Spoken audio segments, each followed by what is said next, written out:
కూర్చోండి.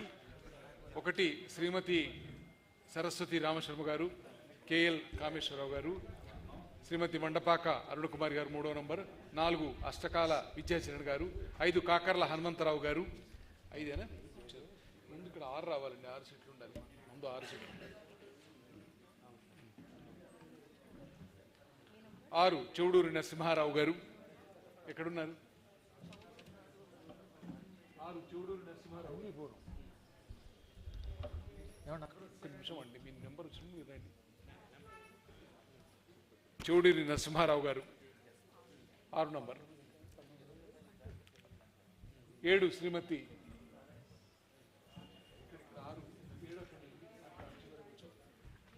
7 శ్రీమతి మాచవోలు నాగలక్ష్మి గారు. మాచవోలు నాగలక్ష్మి గారు 7 నంబర్. 8 శ్రీ దుగ్గిరాల వాసుదేవరావు గారు.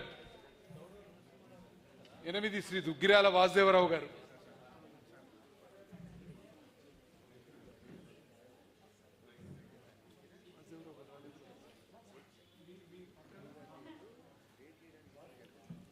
9 శ్రీ మలయాళ బాలసోమేశ్వరరావు గారు. 10 శ్రీ మట్టిగుంట వెంకటరమణ గారు. వెంకటరమణ గారు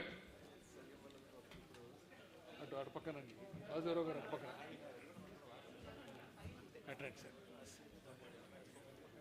మలయాళ బాలసోమేశ్వరరావు గారు పక్కన మీరు. 11 శ్రీ శిఖా గణేష్ గారు. 11 అక్కడ.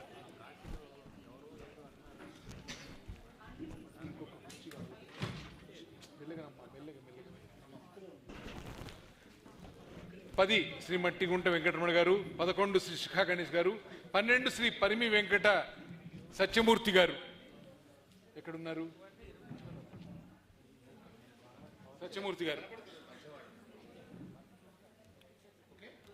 13 ఇక్కడ. 13 శ్రీ బొగ్గవరపు శ్రీనివాసరావు గారు. ఇంకా అక్కడి నుంచి 14 ఇక్కడికి కూర్చోండి సార్. కూర్చోండి సార్, ఏం కాదు, అదే పోతుంది, నీళ్ళే కదా. 14 శ్రీ గోవింద్ గోవర్ధన్ గారు. అయ్యా మీరు 14 అక్కడ కూర్చోండి. 15 శ్రీ కొనింటి రమేష్ గారు. సార్ అదే ప్రకారంలో వరుసలో కూర్చోండి, నేను పిలిచినట్టుగా. కొనింటి రమేష్ గారు. శ్రీమతి కటకం విజయలక్ష్మి శర్మ గారు. శ్రీమతి కాటేపల్లి అన్నపూర్ణ గారు. శ్రీ నూతలపాటి వెంకటరంత శర్మ గారు. శ్రీ సోమశేఖర శర్మ గారు, అన్నావజ్జల సోమశేఖర శర్మ గారు కూర్చున్నారు. 20 అక్కెర కరుణాసాగర్ గారు. అంతే, అక్కెర కరుణాసాగర్. తర్వాత చిరంజీవి వింజమూరు సంకీర్తి శర్మ. శ్రీ ఎన్ విజయభాస్కర్ గారు. విజయభాస్కర్ గారు. శ్రీ బంజప్ప గౌడ్ గారు. బంజప్ప గౌడ్ గారు. అయ్యా రండి, మీరు 23 నంబర్ అండి, అక్కడ చివరి నుంచి 2వది. శ్రీ బి రాఘవేంద్రాచారి గారు. శ్రీ ఎం బాలరెడ్డి గారు చివరి. అప్రస్తుత ప్రసంగం శ్రీ రంగి సత్యనారాయణ గారు.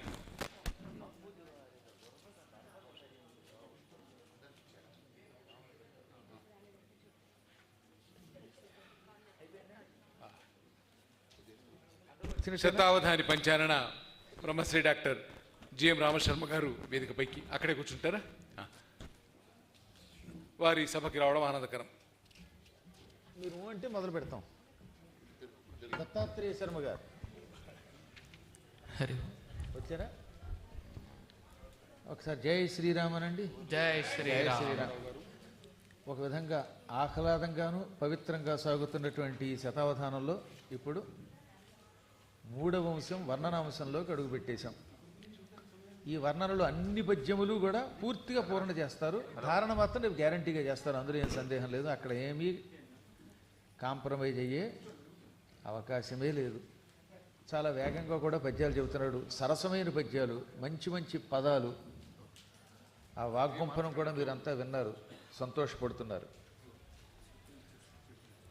ఆయన దర్శనాదేవ నార్మదం అన్నట్టుగా ఉన్నాడు. త్రిభి సారస్వతంతోయం సప్తాహేనతు యామునం సద్యః పునాతి గాంగేయం దర్శనాదేవ నార్మదం అని స్కాంద పురాణంలో రేవాఖండంలో శ్లోకం ఇది. ఇదే శ్లోకం పద్మపురాణంలో కూడా యథాతథంగా ఉంది. సరస్వతీ నదీ జలాలలో 3 సార్లు స్నానం చేస్తే వాడు పవిత్రుడవుతాడు. ఒక 3 రోజులు అక్కడ ఉండి 3 రోజులు సంకల్ప స్నానం చేస్తే సరస్వతిలో తరిస్తాడు. అదే యమునా నదిలో 7 రోజులు స్నానం చేస్తే పవిత్రుడవుతాడు. గంగాజలంలో ఒక్కసారి స్నానం చేస్తే పవిత్రుడవుతాడు. నర్మద కేవలం దర్శనం చేతనే పవిత్రుడు చేస్తుంది. అందుకే దర్శనాదేవ నార్మదం. నర్మదా జలం ఎటువంటిది అంటే కేవలం చూసినంత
ఈ అల్లుడే కష్టం. ఈ అల్లుడే అంటూ మల్లెమాల అల్లుకుంచు అల్లుడి తిట్టిందట. కాబట్టి ఏంటికన్నా నువ్వు రేపు అల్లుడు అవుతావు కనుక చెప్తున్నాను. దీన్నే వైరభక్తి అంటారు.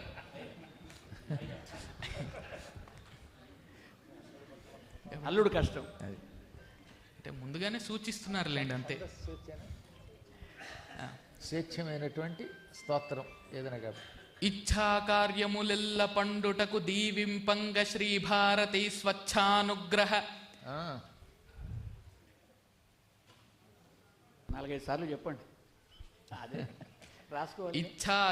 ఇచ్ఛా కార్యములెల్ల పండుటకు దీవింపంగ శ్రీభారతి స్వచ్ఛానుగ్రహ సద్గురుత్తమ కృపా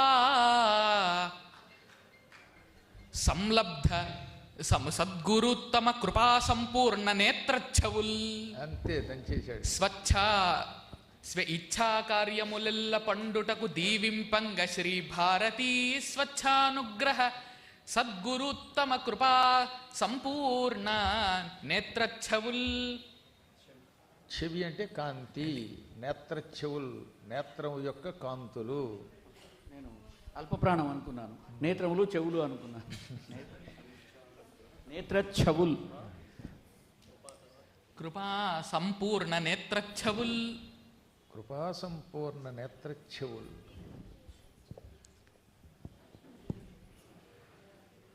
చెవిమత్ కంకణమై కటిస్థలి నుదంచత్కండయ. ఇక్కడ చెవిమత్ ఎంత అందంగా వాడతాడో పోతన గారు.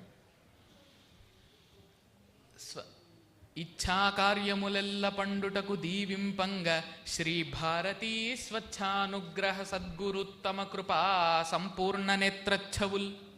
5:15కి స్టార్ట్ అయింది. మా టైం అయితే 5:10 అయ్యింది. 5:10కి ప్రారంభించాం. నా టైం ప్రకారం చూద్దాం. ఈ వర్ణనలో ఎంతసేపు పడుతో చూద్దాం. సచ్ఛాత్రావళియౌచు శిష్యులు. సచ్ఛాత్రావళియౌచు దర్శనము.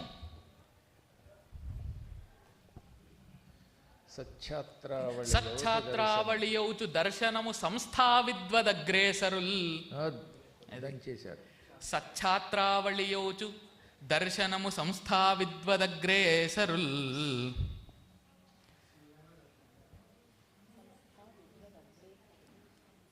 స్థాయిగా సంస్థ విద్వదగ్రేసరు. దర్శనము సంస్థా విద్వదగ్రేసరుల్. స్వేచ్ఛన్ దిగ్విజయంబు పొందెదరు సంవిద్భా క్రియాశక్తిచే. స్వేచ్ఛన్ దిగ్విజయంబు పొందెదరు సంవిద్భా క్రియాశక్తిచే అని ఈ సభను నిర్వహిస్తున్నటువంటి దర్శనము సంస్థలోని వారంతా ఆ భారతీ తీర్థస్వామి వారి యొక్క దివ్య అనుగ్రహ కృపా కటాక్ష వీక్షణల చేత. సంవిద్ భాక్ ఇంకా చాలా బాగుంది. ఆ భాక్ అనేది పొందడం కదా మరి, అందువల్ల. కాబట్టి వారు ఇచ్ఛాశక్తి, జ్ఞానశక్తి, క్రియాశక్తి మూడిటితోనూ కేఎల్ కామేశ్వర గారు, శ్రీ కేఎల్ కామేశ్వరరావు గారు ఇప్పుడు రెండవది వారికి మరొక్క మారు 4 పదాలు చెప్పేస్తారా? ఇంకోసారి చెప్పి. శ్రీ గురుభ్యో నమః. ఒక్క నిమిషం వారికి కాస్త 4 పాదాలు అప్పచెప్పేస్తే రాసుకునే అవకాశం ఇస్తారట. ఇచ్ఛా కార్యములెల్ల పండుటకు దీవింపంగ శ్రీ భారతీ స్వచ్ఛానుగ్రహ సద్గురుత్తమ కృపా సంపూర్ణ నేత్రచ్చవుల్. సచ్ఛాత్రావళియౌచు దర్శనము సంస్థా విద్వదగ్రేసరుల్. స్వేచ్ఛన్ దిగ్విజయంబు పొందెదరు సంవిద్భా క్రియాశక్తిచే. అప్ప చెప్పేసినట్టే. అయ్యా కామేశ్వరరావు గారు. శ్రీ గురుభ్యో నమః. మొన్న దుబాయ్లో గురువు గారు 4 గంటల్లో శతావధానం చేశారండి. ఆ అవధానానికి శిష్యుడేమో సంచాలకుడు. నా అదృష్టం బాగుండి ఆ రౌడీ పాత్ర నేను వహించాను. నమస్కారం. ఒకసారి అందరూ గోమాతాకి జై. అవధాని గారు వినదగు నెవరు చెప్పిన అంటే NEVR నెవర్ అని అర్థం చేసుకుని ఎవడు ఏం వింటలేదు ఈ రోజుల్లో. గోమాత అంటే జీవో గో అని, మాత హిందీలో అర్థం చేసుకుని గోమాత తల్లిని పంపించేసి రోజులు వచ్చాయి. అందుకనే నేను నాకు చిన్న నినాదం ఉందండి. అమ్మకు అన్నం పెట్టనివాడు, భరతాంబకు దండం పెట్టనివాడు, అమ్మ భాష మరచినవాడు, నా దేశానికి అవసరం లేదు. ఆ నినాదమే ఒక హృద్యమైన పద్యంగా వినిపించాను. నమస్కారం. అద్భుతంగా ఉంది, మంచి ఆలోచన అది. మాత, దేశమాత, గోమాత వీళ్ళని ఏమైనా పూజించవలసిందే. ఛందస్సు స్వేచ్ఛ అన్నారు. వృత్తము మీ మనఃప్రవృతం. వృత్తం అదే వృత్తం అంటే వారి ఉద్దేశంలో చందం. అది మళ్ళీ ఈని కూడా అర్థాలు కూడా ఉన్నాయన్నమాట.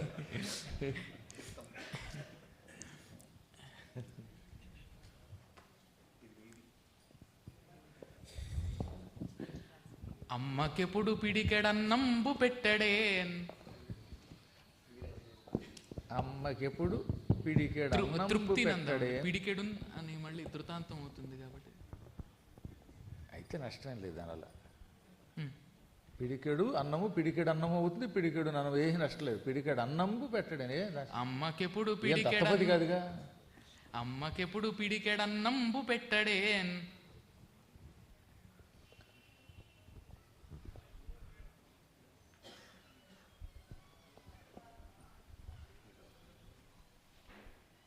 అంటే పెట్టకపోతే అనమాట, పెట్టడేని అన్నమాట.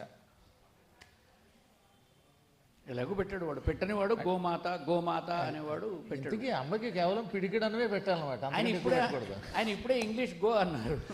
గోమాత అనేవాడు తల్లి కిందకి పిడికెడు పెడతాడు. అంటే పిడికెడుతో తినేటట్లుగా కంచంలో పెట్టాలి. గుప్పిడితో తింటారు కానీ ఇంత తినలేరు కదా ఒకేసారి. అందుకని అలా కలుపుకుని ముద్దలు ముద్దలుగా తినాలి సుమా అని చెబుతున్నాడు ఆయన ఉద్దేశం. ఒక్క పిడికెడుని కదా అక్కడ. అమ్మకెప్పుడు పిడికెడన్నంబు పెట్టడేన్. భారతాంబనెప్పుడు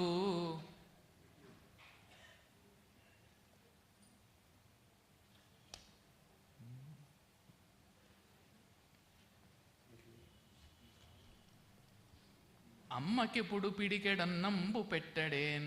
భారతాంబకెప్పుడు భారతాంబకిడడే వందనమ్ము. భారతాంబకిడడే వందనమ్ము.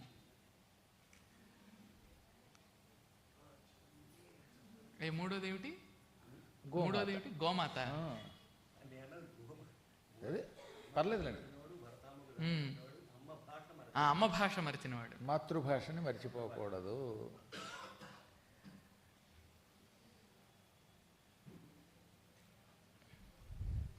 మాతృభాష మరచి మతమును మార్చెనే. అది అది మీకు ఇంకోటి 4 చేర్చామన్నమాట. మాతృభాష మరచి మతమును మార్చెనేన్.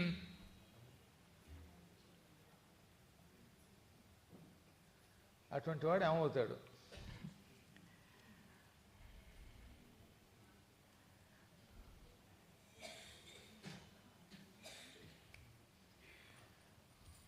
మతము మార్చుటన్న మాతనే మార్చుటే అని కాశీ శతావధానంలో చెప్పాం. మతము మార్చుటన్న మాతనే మార్చుటే వినుతశీల సత్వ వినురపద్మ. అంతే అంతే. మాతనే మార్చుటే మాతనే మార్చుటే అనమాట. అప్పుడు 25వ శతావధానంలో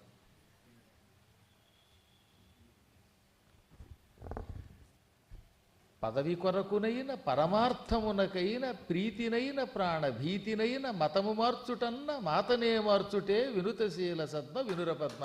అది వర్ణనాంశంలో అప్పుడు ఆ భరతవర్ష ఛానల్ కోసం చెప్పిన పద్యం.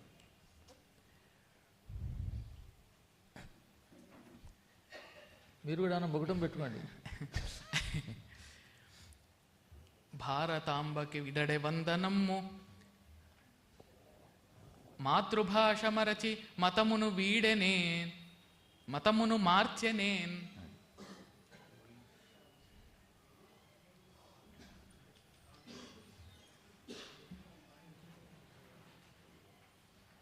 భరత శాఖి కతడే వమ్రి సముడు. అది అది వమ్రి చెద పురుగు, చెద పురుగుని భారతదేశం అనేటటువంటి చెట్టుకు చెద పురుగు అతడే అన్నాడు. అది భరత శాఖి కతడే వమ్రి సముడు. అయితే దేవీ భాగవతం అన్నారు ఈయన. ఇలా నా పురాణాలన్నీ రెగ్యులర్గా వింటే చాలిగా పదాలు. చాలా బాగుంది. మొదట్లో హయగ్రీవుడి వృత్తాంతంలో ఒక అదృష్టం ఏంటంటే ఆ రోజుల్లో ప్రపంచమంతా కోవిడ్ పేరుతో స్తంభించిపోయిన రోజుల్లో మా ఇంట్లో ఒక 18 రోజులు ఉన్నాడు. ఆ 18 రోజులు కారు మీద, పుట్ట మీద, చెత్త మీద, అన్నిటి మీద పద్యమే. ఆఖరికి మా మనవడు విడిచిపెట్టిన తీర్థం మీద కూడా పద్యం చెప్పించేశాను. ఏమి పద్యాలంటే అప్పుడు కారులో వెళ్ళడం, ఆ పురాణం దగ్గర తీసుకెళ్ళటం, అప్పుడు నాకు ఎంత ఆనందం కలుగుతుందంటే ఊరికే బాల వ్యాకరణం లాంటివి కొద్దిగా నేను నేర్పితే ఇవాళ ప్రపంచానికి అంతటికి ఒక గొప్ప విలుగై నిజంగా భరతుడు అయిపోయాడు ఇతడు. శ్రీమతి మండపాక అరుణకుమారి గారు. అమ్మకెప్పుడు పిడికెడన్నంబు పెట్టడే, అమ్మకెప్పుడు పిడికెడన్నంబు పెట్టడే, భారతాంబకెడడే వందనమ్ము, మాతృభాష మరచి మతమును మార్చెనే, భరత శాఖికతడే వమ్రిసముడు. ఈ భారతదేశం ఒక చెట్టు అయితే ఆ చెట్టుకి వాడు చెద పురుగు లాంటి వాడు, చెట్టును తొలిచేటటువంటి పురుగు వాడు. అమ్మ గురుదేవులకి నమస్కారం. సభ ముందు ఉన్న పెద్దలు రామనారాయణ గారికి, అవధాని గారికి నమస్కారం. నేను ఇప్పుడు అడిగే ప్రశ్న, అవధానం అంటేనే ఒక యజ్ఞం, ఆ యజ్ఞం లాంటిది. అలాంటి యజ్ఞాన్ని మన అవధాన సరస్వతి గారు అయినటువంటి మన మరుమాముల దత్తాత్రేయ శర్మ గారి సోదరులు ఇద్దరు భుజాన్ని వేసుకొని ఒక కార్యాన్ని, అవధాన కార్యాన్ని యజ్ఞంలా నిర్వహిస్తున్నారు. ఆ సోదరులు ఇద్దరిని ఉద్దేశించి ఒక పద్యం నేను అడిగితే సీజన్లో అడుగుతాను, లేదంటే శేషావృతం తీసుకోండి. మళ్ళీ శేషాలు వద్దులండి, ఇప్పుడు రాత్రి పూట సాయంత్రం పూట శేష పుచ్చుకున్నాడు. సీజన్లో చెప్తే శంఖంలో పోసిన తీర్థం అవుతుందని నా ఉద్దేశం. లేదు అంటే శేషావృతం ఏదైనా ఒక వృత్తంలో చెప్పేద్దరు కానీ వారిని ఎంత పొగిడినా తక్కువే. అంతే. అందుకని నేను పద్య రూపంలో చెప్పమని అడుగుతున్నాను. ఇందులో యజ్ఞానికి ముందు యజమాని ఉండాలి. ఎవరుండాలి? యజమాని. రెండోది ఎవరుండాలి? ఋత్విక్కు ఉండాలి. ఇందులో అన్నదమ్ముల్లో ఒకరు ఋత్విక్కు, ఒకరు యజమానిగా భావిస్తూ వీళ్ళందరూ అందులో ఉన్నటువంటి సదస్యులు అనమాట. ఋత్విక్శాల, పత్రీశాల, ఆగ్నేధ్రశాల, సదస్యశాల, ఇలా ఒక్కొక్క శాల ఉండాలి అని యజ్ఞమునకు నియమాలు చెప్పారు. కాబట్టి మీ ఇష్టం అది. అందులో సోమరసపానం ఆయనకి. గురువు గారు సంచాలకులు అవధాని గారి అనుమతితో గౌరవ పృచ్ఛకులందరికీ కూడా హృదయపూర్వక నమస్కారాలతో, దయచేసి ఇది మా విధి ధర్మంగా మాత్రమే ఈ అవధాన ఉద్యమాన్ని మేము నడుపుతున్నాము. దయచేసి ఇక ముందు దయచేసి అలాంటి ప్రశ్నలు దర్శనం కానీ దర్శనం సోదరులు కానీ మరుమాముల సోదరులు అని లేకుండా అవధాన వైభవం గురించి ఇంకేదైనా విషయం తీసుకోవాల్సిందిగా ప్రార్థన. దయచేసి అది అడగవద్దని సవినయంగా కోరుతూ ఉన్నాను. నమస్కారం. అవధాని గారు, మీకు స్వేచ్ఛా ఛందస్సు మీ ఇష్టం కానిచ్చేయండి.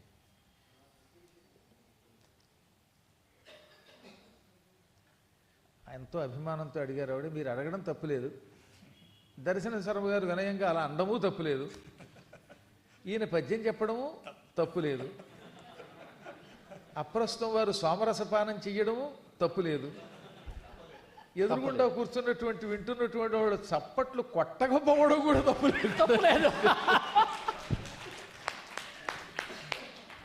ఆయన చెబుతున్న వేగానికి రాసుకోలేకపోవడం కూడా తప్పు కాదు. ఇన్ని తప్పుల మధ్యలో ఒక ఒప్పు, ఈయన ఒప్పుల గొప్ప. ప్రౌక్షన్ పురుషన్ జాతమగ్రత.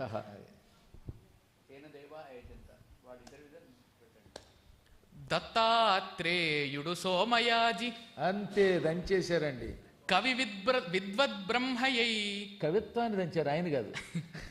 మళ్ళీ దత్తాత్రేయుడు సోమయాజి. దత్తాత్రేయుడు సోమయాజి కవి విద్వద్బ్రహ్మ. ఈయన పేరు ఎత్తారు కనుక వెంకటరమణ గారిలో కనీసం వెంకటో రమణో ఏదో ఒకటి రావాలి. తర్వాత మీ ఇష్టం. మరి అన్నయ్య గారికి పేరు చెప్పినా నువ్వు కేవలం దర్శనం అంటారా అంటారు మరి ఆయన రేపొద్దున. సాక్షాత్తు అంతటి దత్తాత్రేయుడు త్రిమూర్త్యాత్మకుడు, త్రిశిరుడు, ఆయనే సోమయాజి అయిపోయాట ఈ యజ్ఞానికి. దత్తాత్రేయుడు సోమయాజి కవి విద్వద్ బ్రహ్మ. కవి విద్వద్ బ్రహ్మ ఋత్విగ్వరుండు ఉత్తాల ప్రథ వెంకటాఖ్యుడు. అది బాగుంది. ఇప్పుడు దత్తాత్రేయుడు సోమయాజి కవి విద్వద్ బ్రహ్మ ఋద్విగ్వరుండు ఉత్తాల ప్రథ వెంకటాఖ్యుడు. వెంకట బాగుందండి. సర్వపాపాని వేం ప్రాహు కటస్థదాహ ఉచ్యతే అని. పైగా ఉత్తాళ్ళనే ఆయన కొంచెం పొడుగు కూడాలండి. ఉత్తాల ప్రథ వెంకటాఖ్యుడు.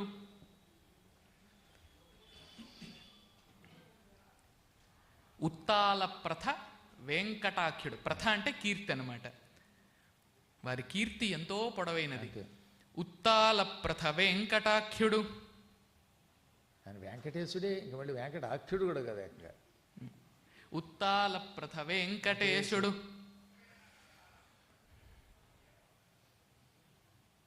అలా అపూర్వమైన ఊహలు రావాలి. స్వధర్మోద్యాన చిద్వేదికన్. స్వధర్మ ఉద్యాన చిద్వేదికన్. మరి వారు యజ్ఞం చేయడానికి వేదిక ఏమిటంటే మన స్వధర్మం అనేటటువంటి ఒక ఉద్యానవనం. స్వధర్మోద్యాన చిద్వేదికన్. ఎందుకంటే యజ్ఞంలో అగ్ని కావాలి. అది చిదగ్నికొండ సంభూత అమ్మవారు కాబట్టి చిత్తగ్నే ఉండాలి. చిద్దివేది ఇది. యూపస్తంభము, బలిపశువు ఇవి కూడా ఉంటాయండి. అంటే యోపస్తంభమేమో లేదు, కానీ మిమ్మల్ని ఒక్కరినే ఆ చివరిదిగా భావిస్తున్నాం మేము. అందరికీ మీరే లక్ష్యం అయిపోయారు కనుక అప్రస్తుతం వారికి తప్పదు, అది బలిపశువుకి తప్పదు. అది గురుకృప. అదనమాట.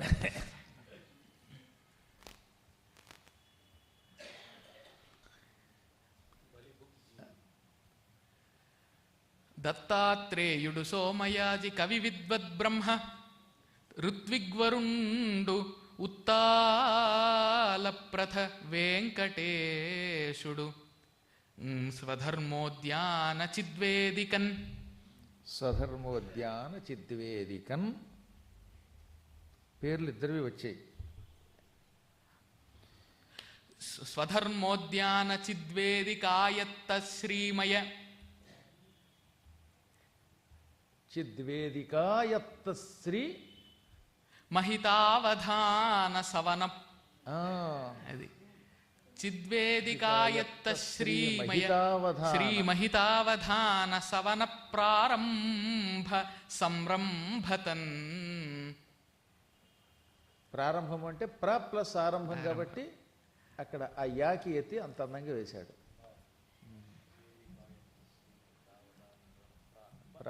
ప్రారంభ సంరంభతన్. ప్రారంభ సంరంభతన్. అది ప్రారంభమే కాకుండా ఇంత సంరంభంగా కూడా ఉన్నది. అవధాని గారు యతి అనే పదమే బాగాలేదండి. యతి తప్పింది, యతి పడ్డాడు, యతి పడవేయి, యతి వేసేయి. ఏ పదాలండి అవి? యతికి పాపం ఇవన్నీ వస్తున్నాయి కాబట్టి ఆ పదం తీసేసి ఏదైనా యతులంటేనే అన్ని సర్దుకుంటేనే వాళ్ళు యతులు. ఎన్ని రకాల యాతనలైనా పడితే యతి అంటారు, కానీ లేకపోతే యతి ఎందుకు అంటారండి? మా వాళ్ళు మహానుభావులు అప్పుడప్పుడు చప్పట్లు కొట్టడం మర్చిపోయినా ఇది మహాసభే.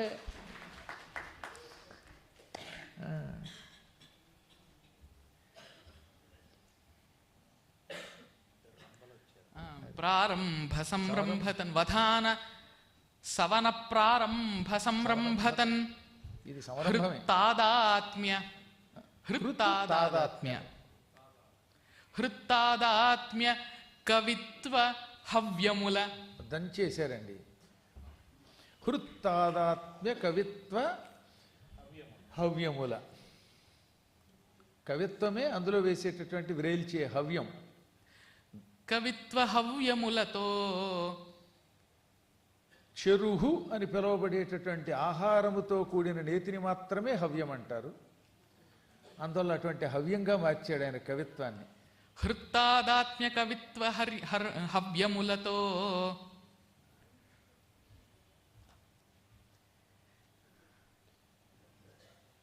హృత్తాదాత్మ్య కవిత్వ హవ్యములతో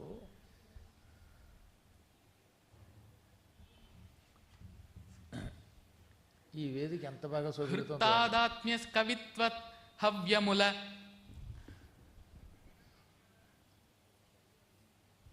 వాగీశాన కర్పింతురే. అది మరి ఆ హవ్యాన్ని ఏ దేవత కర్పిస్తారంటే వాగీశానకు అర్పింపరే. దత్తాత్రేయుడు సోమయాజి కవి విద్వద్ బ్రహ్మ ఋత్విగ్వరుండుత్తాల ప్రథ వెంకటేశుడు స్వధర్మోద్యాన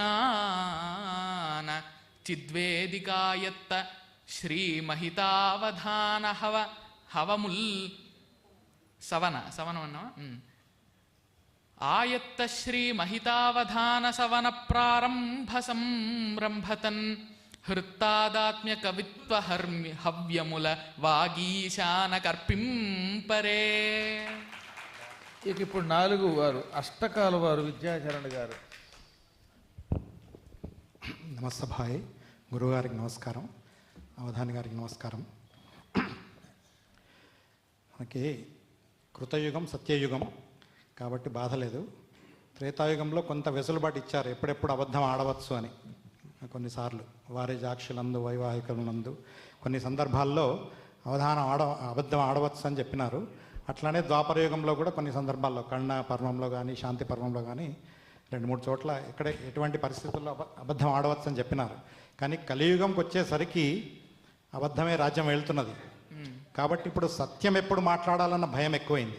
కాబట్టి మీరు ఒక అవధానిగా ఒక పీఠం నుంచి గురువుగారి సమక్షంలో ఎటువంటి సందర్భాలలో మాత్రమే నిజం చెప్పాలి అని ప్రామాణికంగా అయ్యా ఎటువంటి సందర్భాలలో నిజం చెప్పాలి అని ఒక ప్రామాణికంగా ఒక పద్యం చెప్తే వృత్తమైతే ఇంకెక్కువ సంతోషం, వెసులుబాటు ఇంకొంచెం ఎక్కువ చెప్పచ్చు. కాబట్టి వృత్తంలో ఏదైనా స్వేచ్ఛా వృత్తంలో మీరు ఎటువంటి సందర్భాలలో మనం నిజం మాట్లాడవలెను అని అష్టకాల వారు ఎంతో అద్భుతంగా అడిగారు.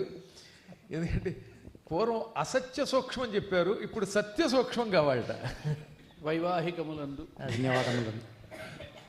వైవాహికములందు కానీ ఇప్పుడు ఆ సత్యం ఆడాడే ఇక పెళ్ళవు జీవితంలో.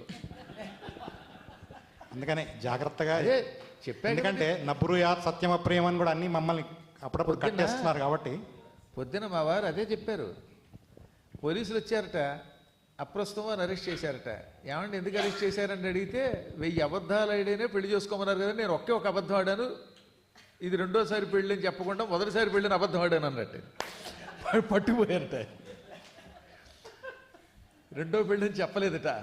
పాపం ఒక్కసారి అబద్ధం ఆడితే పట్టుకుపోతే ఎలాగండి మరిని?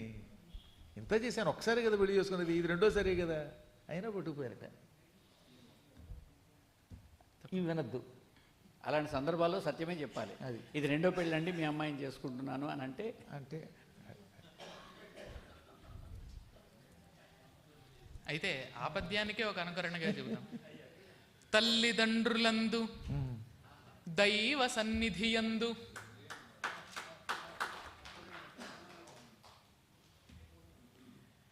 తల్లిదండ్రులందు దైవ సన్నిధియందు గురులయందు వైద్యపరులయందు గురులయందు వైద్యవరులయందు ఆత్మసాక్షియందు తనకు తాను కూడా అబద్ధం చెప్పుకుంటే మొదటికే మోసం వస్తుంది. తల్లిదండ్రులందు దైవ సన్నిధియందు గురులయందు వైద్యవరులయందు ఆత్మసాక్షియందు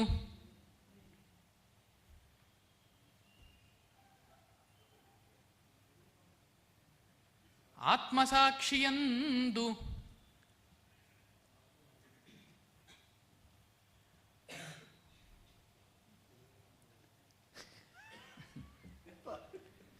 ఇద్దరిది ఒకటే కొంటే ఆలోచన వచ్చింది ఇప్పుడు. అందుకని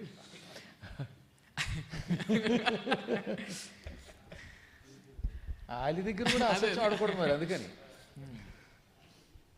మంత్రే తీర్థే ద్విజే దైవే దైవజ్ఞే భేషజే గురవు, అది అదనమాట. అవన్నీ వచ్చాయి. ఆత్మసాక్షియందు ఆలిని తప్పనిసరిగా పెట్టండి, లేకపోతే మీకు భవిష్యత్తులో కొన్ని ఇబ్బందులు వస్తాయి. ఈ పద్యం అప్పుడు వినిపిస్తారు.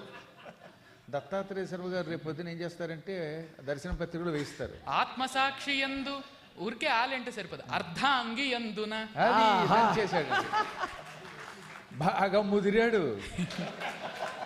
రాష్ట్రీయ సంస్కృత సంస్థానంలో చదువుతున్నాడంటే మరి ఆ మాత్రం అనుభవం రావద్దు. భవిష్యత్ ప్రణాళికలు. అది అర్ధాంగియందున భవిష్యత్ ప్రణాళికలు. పలుకవచ్చు నిజము. నిజము పలుకవచ్చు అనుకున్నా. నిజము పలుకవచ్చు.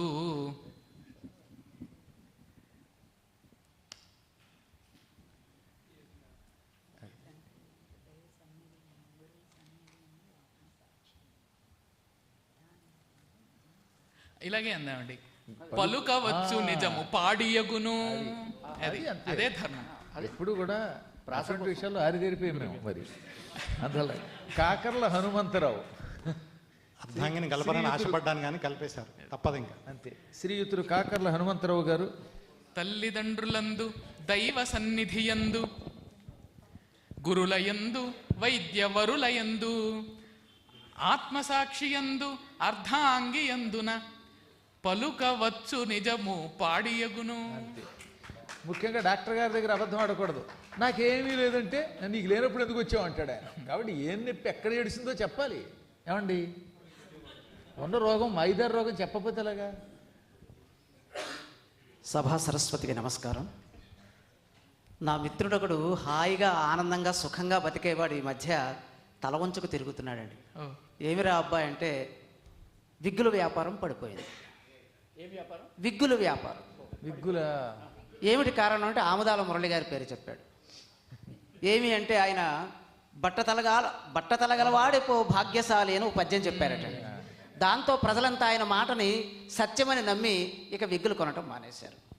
భార్యలకు చెప్పి పీకించుకున్నారు. అయితే అప్పుడప్పుడు మా ఆవిడ అంటోంది, నీకు బట్టతలే కదా పర్వాలేదు, ఆ మీసం ఉంది తీసేయి అంటోంది. అంచేత మీసము లేనివాడే ధీరుడు రోషవంతుడు. అయ్యా మరి సూర్యుడని మీరు ధైర్యం చెప్తే ఈ మీసం ఉన్నా లేకపోయినా ధైర్యంగా బతికేస్తాం. మీరు ఆ విషయాన్ని దయచేసి చక్కని వర్ణన చేస్తారు స్వేచ్ఛాఛందంలో. ఇంకో రహస్యం తెలుసా? ఆయన మీసం కూడా పెట్టుడు మీసమే విగ్గులాగా. రొయ్యకు లేదా? ఒకప్పుడు బేతోల్ రామబ్రహ్మం గారు బట్టతల మీద ఒక పద్యం చెప్పమన్నారు. ఎప్పుడో విశాఖపట్నంలో, దాదాపు 25 ఏళ్ల క్రితం మాట. బట్టతలకును మందును వైద్యు పలుకు విని శిరమ్మున పులిమె మందును నొకండు ఉన్న 4 వెండ్రుకలూడిపోయి సత్యమే పలికితనియ భిషగ్వరుండు. బట్టతలకు మందు అంటే పాపం ఇలాంటి ఆయన కొనుక్కుని రాసేట. 4 వెంట్రుకలు చుట్టూ ఉన్న కూడా ఊడిపోయాయి. ఇదేమిటయ్యా అంటే బట్టతలకు మందు అంటే బట్టతల రావడానికి మందు అన్నాను తప్ప జుట్టు రావడానికి కదనండి, బట్టతలకు మందు కదా అది. అందువల్ల తాతయ్య గారు, ముత్తాత గారు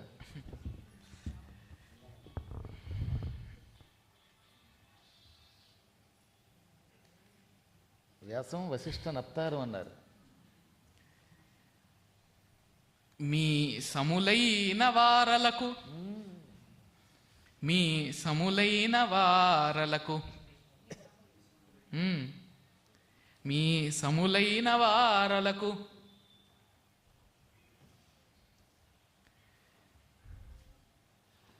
మిమ్ముల మించగ చూచువారికిన్ మిమ్ముల మించగ చూచువారికి. కానీ నిజంగా ఈ మనుషులు కూర్చున్న వాళ్ళు చాలా మంచివాళ్ళు అండి. సహనం అంటే ఏమిటి వాళ్ళ దగ్గర నేర్చుకోవాలి. ఇంకా ఈ యుగంలో శతావధానం పేరుతో 2 రోజుల పాటు పొద్దునొచ్చి సాయంకాలం దాకా ఇల్లాలితో కూడా మాట్లాడకుండా కూర్చోగలుగుతారంటే చాలా మంచి. ఈ సభ వాణీ సభే. మీ సములైన వారలకు మిమ్ముల మించగ చూచువారికిన్ రోసము గల్గెనేని.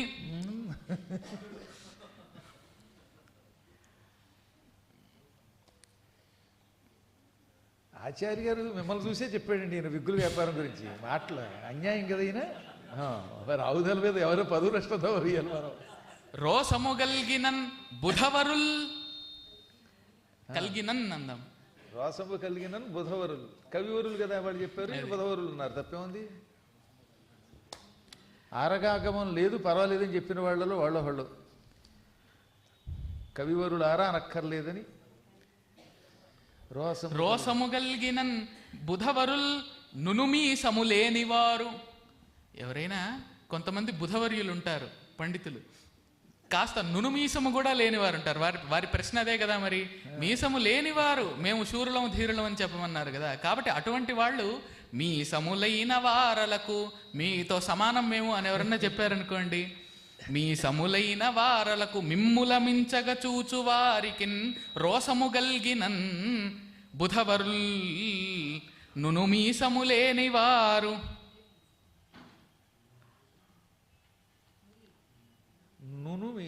నునుమీసము లేనివారు. నూనూగు మీసాలు అప్పుడప్పుడే వస్తున్న వేషాలను నునుమేసము లేక నూనూగు మీసం అని అంటాం. అంటే 16 ఏళ్ళు వస్తాయి విషయం వేషాలు, అటువంటి వాళ్ళకి అనమాట. కొంతమంది అదృష్టం 50 ఏళ్ళు వచ్చిన వేషం రాదనుకోండి, అదొక కొంతమంది వాళ్ళు దేవతలు అవుతారు. దేవతలకు మీసాలు గడ్డాలే ఉండవు కనుక అసలు మీసాలే లేకపోతే వాడు దేవత. అబ్బాయి లేదులేండి బాబు, దేవతలకు మీసాలు ఉన్నాయి సమయం లేనిపోయిన గొడవ. వాళ్ళు అందులో కృష్ణుడికి ఆకుపచ్చ మీసాలు ఉన్నట్టుగా వైఖానస ఆగమ శాస్త్రంలో ఉంటుంది. ఆచార్య గారు అక్కడే ఉన్నారుగా, అడగండి. అదే కాదు, రాముడికి కూడా మీసం ఉంది. ఎందుకని? నిపుణాహ శ్మశ్రువర్ధకాహ అని పట్టాభిషేక ఘట్టంలో ప్రత్యేకంగా చెప్పారు. వాళ్ళు వచ్చి మీసము గెడ్డము ఇవన్నీ కూడా చక్కగా తీర్చిదిద్దారు. తల వెంట్రుకలన్నిటిని విశోధిత జటహ అన్నారు. అక్కడ జడనిప్పిన తర్వాత మీసం కోర మీసం తీర్చిదిద్దారు. మన సినిమాల్లో అలా ఏం చేశారంటే మీసం లేకుండా చేసి పారేశారు.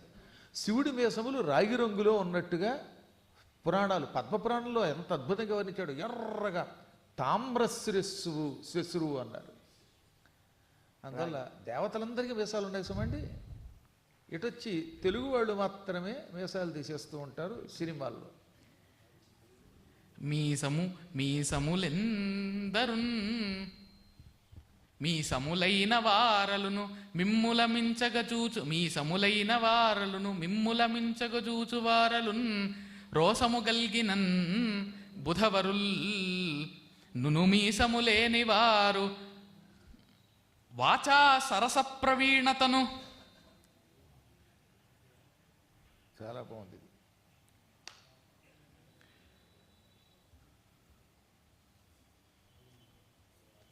సరసత్వ వాచా సరస ప్రవీణతను.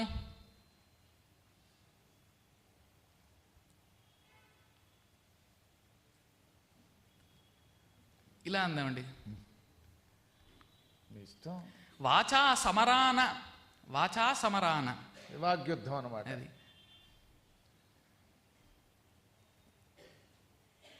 వాచా సమరాన వారలకు చాలగా మీసలు రాల్చుడింకా. అది మీసములైన వారలను మిమ్ముల మించగ చూచువారలన్ రోసము గల్గినన్ బుధవరుల్ నునుమీసము లేనివారు.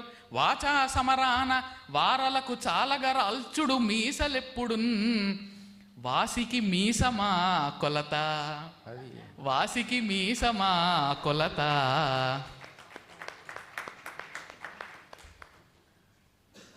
మనిషి కీర్తి పొందాలంటే దానికి కొలబద్ద మీసం కాదు. పండిత ఓ హనుమంత సత్కవి, వాసికి మీసమా కొలత పండిత ఓ హనుమంత సత్కవి. కాబట్టి మీకు మీసం లేదు, మీరేం సమర్థులయ్యానంటే మీ వాక్ సమరంతో వాళ్ళను వాళ్ళ మీసాలు గురించేలాగా చేయండి, వాళ్ళను ఓడించి. కాబట్టి వాసికి మీసమా కొలత పండిత ఓ హనుమంత సత్కవి. అంతే. శ్రీ చౌడూరి నరసింహారావు గారు. శ్రీమాత్రే నమః. ఈరోజు మహాసహస్రావధాని పుంభావ సరస్వతి డాక్టర్ వద్దిపతి పద్మాకర్ గారికి, అలాగే భరత శర్మ గారికి, అలాగే మరమాముల సోదరులకి ముందు ధన్యవాదాలు తెలుపుతూ, వివేకానందుడు భారతీయ యువతయే నా ఆశాజ్యోతి అన్నాడు. ఈరోజు భారత యువతకు ప్రతినిధిగా మన భరత శర్మ గారు ఈరోజు చక్కగా ఈ అవధాన క్రతువులో వారి యొక్క విశేషమైన ప్రతిభను మనం చూస్తూ ఉన్నాం.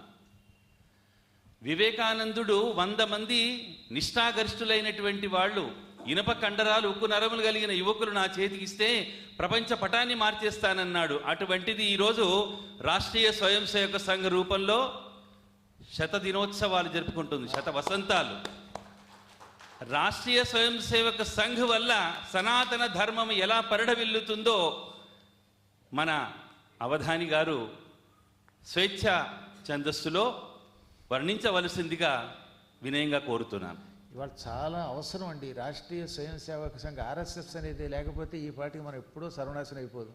మన అదృష్టవశాత్తు రేయింబవళ్ళు అందులో సేవ చేస్తున్న మహానుభావులు ఎంతోమంది పెళ్ళిళ్ళు త్యాగం చేసి గృహస్థాశ్రమాన్ని విడిచిపెట్టారు. అక్కడి నుంచి వచ్చిన వారే మన మోడీ గారు కానీ, యోగి ఆదిత్యనాథ్ గారు కానీ, ఇలాంటి వాళ్ళంతా కూడా.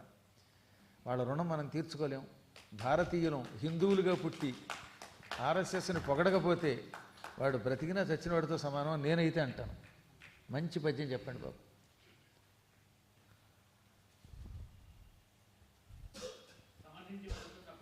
అది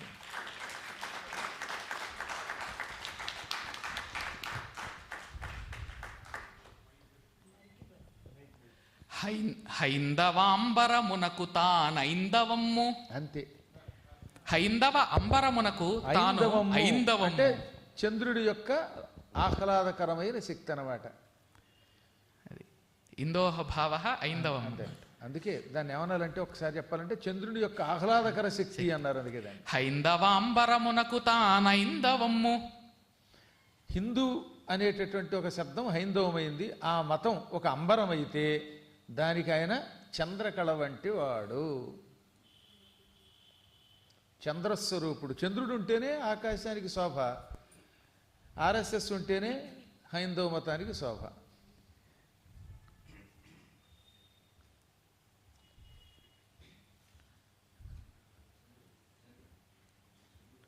హైందవాంబరమునకు తానైందవమ్ము. భరత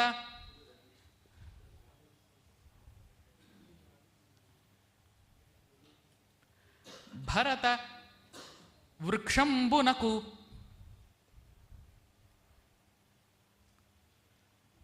భరత వృక్షంబునకు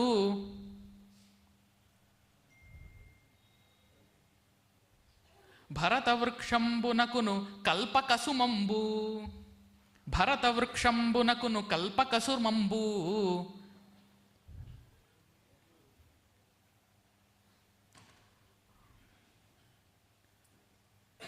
నిజానికి వృక్షమునకు కల్పకం అనడం కంటే వేరంటేనే బాగుంటుందండి. కల్పక సోమ అనగానే మళ్ళీ దీనికి దానికి సంబంధం లేకుండా అయిపోతుంది కనుక ఇంత మంచి పద్యంలో అదెందుకు? చెట్టుకి ఎప్పుడు మూలం ఉండాలి. భరత వృక్షంబునకు వేరు. ఇలా భరత గేహంబునకును కల్పకకు జంబు. అలా పెట్టండి బ్రహ్మాండం. భరత గేహంబునకును కల్పకకు జంబు. ఇప్పుడు ఇంట్లో మొక్క ఉంటుంది కదా, ఇప్పుడు ప్రతి ఇంట్లో కూడా. అలా భారతదేశం అనే ఇంటికి ఒక కల్పవృక్షం అన్నమాట రాష్ట్రీయ స్వయం సేవక సంఘం. అది భరత గేహంబునకును కల్పకకు జంబు.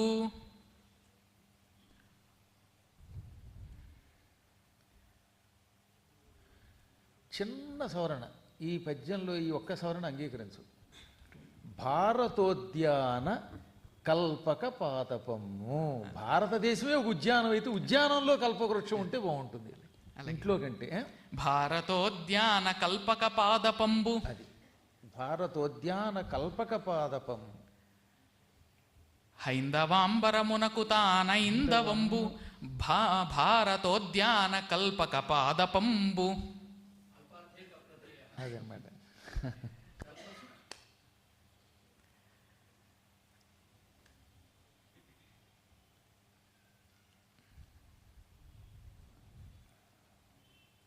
రూపకం వచ్చింది చక్కను.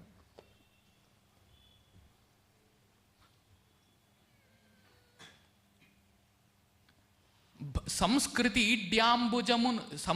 ఇడ్యాబ్జమునకు భాస్కర మహస్సు. దంచేశావు బ్రహ్మాండ. సంస్కృతి ఇడ్యాబ్జమునకు.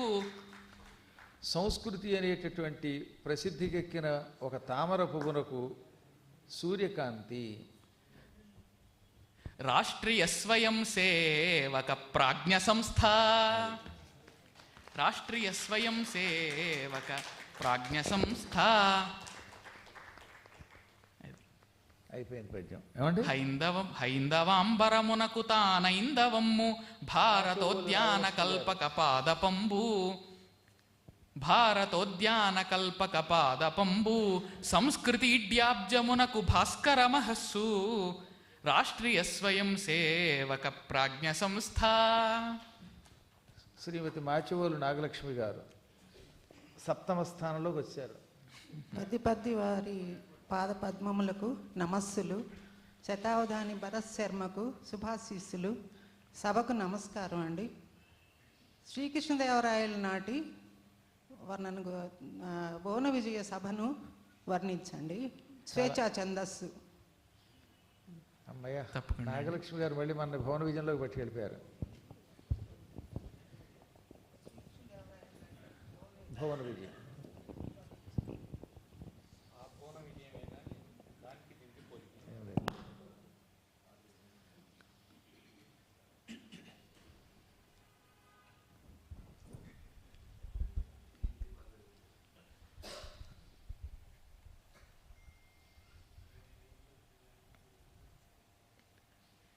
ఆ భువన విజయ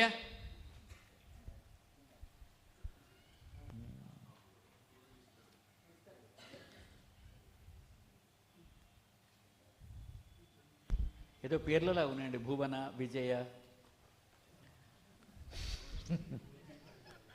ఆ భువన విజయమును విద్యాభృత కవన విజయముగా, ఆ భువన విజయమును విద్యాభృత కవన విజయముగా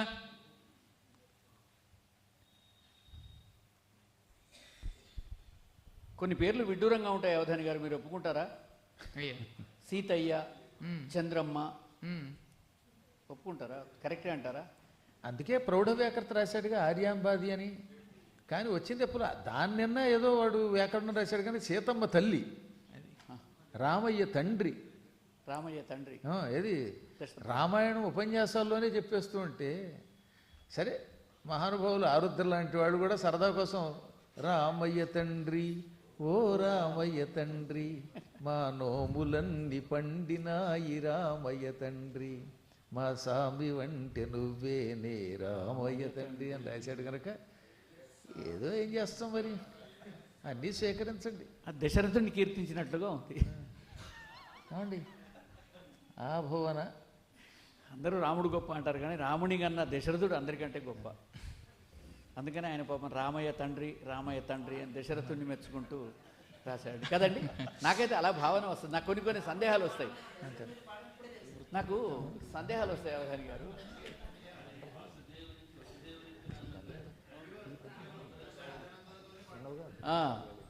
దశరథ రాజనందన చరిత్ర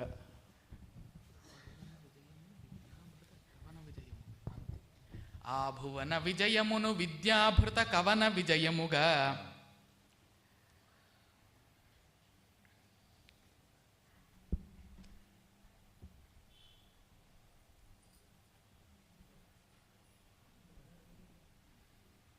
ధరణీంద్రుడు,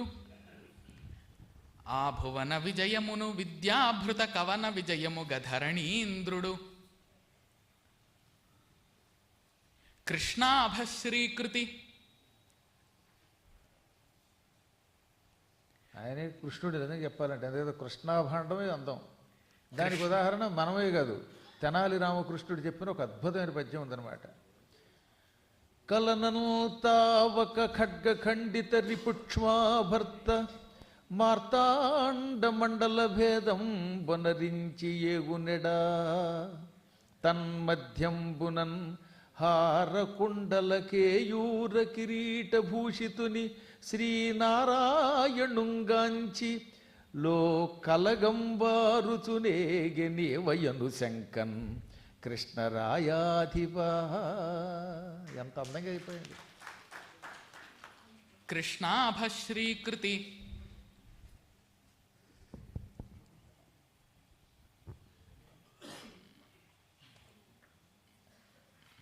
కృష్ణాభశ్రీకృతి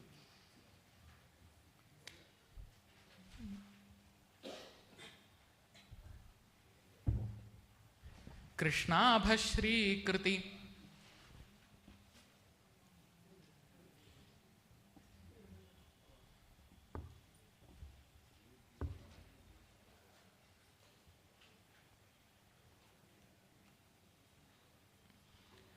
ఆభువన విజయమును విద్యాభృత కవన విజయముగా ధరణీంద్రుడు కృష్ణాభశ్రీకృతి.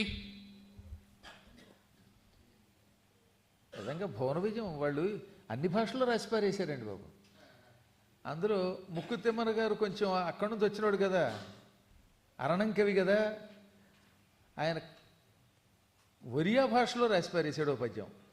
రాయగ్రామణి కృష్ణరాయ భవదుగ్రక్రూర ఖడ్గాసిచే కాయం బూడ్చి కళింగదేశ నృపతుల్ కానిఝరీ పోషణీ మాయా భీకుముటూకులోహు కుహటా మాయా సడాజాహరే మాయా గేయమడే అటండ్రు భువి రంభాజారునిన్ యక్షునిన్ అని.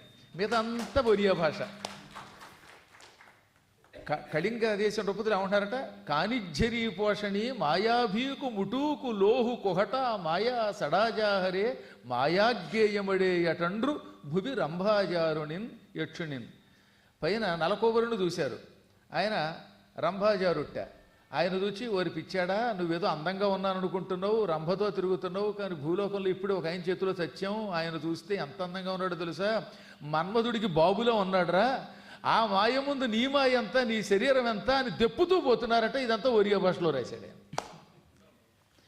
ఇక అల్లసాని పెద్దనైతే యవనవ్రాతం సప్తాస్య మార్గమునంగాంచి శభాసోహో హరిహరంగా ఖూబు కోడాకితే తుముకీ భాయిల భాయిదే ములికి అందుర్మింటికింబోచున్ అని తురక భాషలో అల్లసాని పెద్దను రాశారు.